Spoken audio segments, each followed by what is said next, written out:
O Jornal Nacional foi ouvir estudiosos sobre as ameaças de Vladimir Putin aos países que declararam apoio à Ucrânia e sobre a declaração de que colocou as forças nucleares russas em alerta máximo. A frase teve um tom de ameaça. No discurso em que anunciou a invasão à Ucrânia, o presidente russo mandou um recado para as potências ocidentais.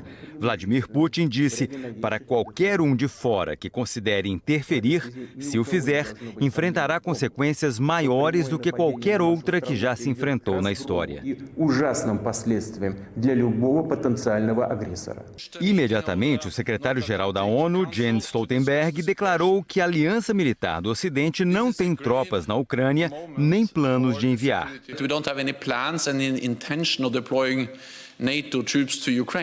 O presidente dos Estados Unidos, Joe Biden, também afirmou que nenhuma tropa americana será enviada para o conflito. Our forces are not and will not be engaged in the conflict with Russia in Ukraine. De um lado e do outro da guerra de palavras, estão líderes que controlam os botões vermelhos, o poder sobre a maior parte do arsenal nuclear mundial.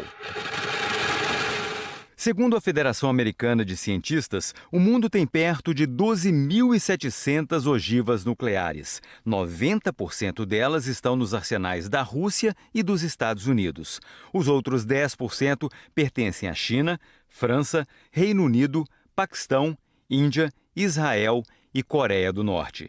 A Ucrânia chegou a ser a terceira maior potência nuclear, com as ogivas que herdou com a dissolução da União Soviética, da qual fazia parte.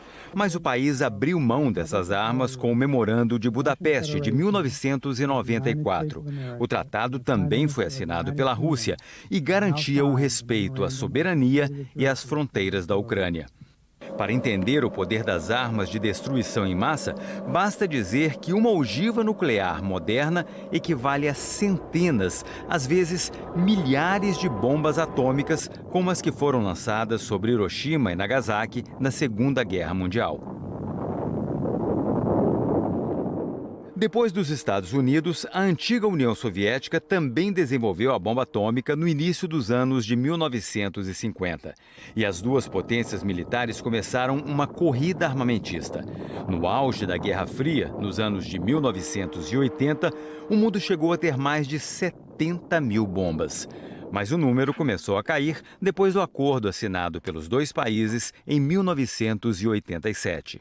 O raciocínio por trás da corrida nuclear foi definido pela sigla em inglês MAD, que traduzida significa Destruição Mútua Assegurada.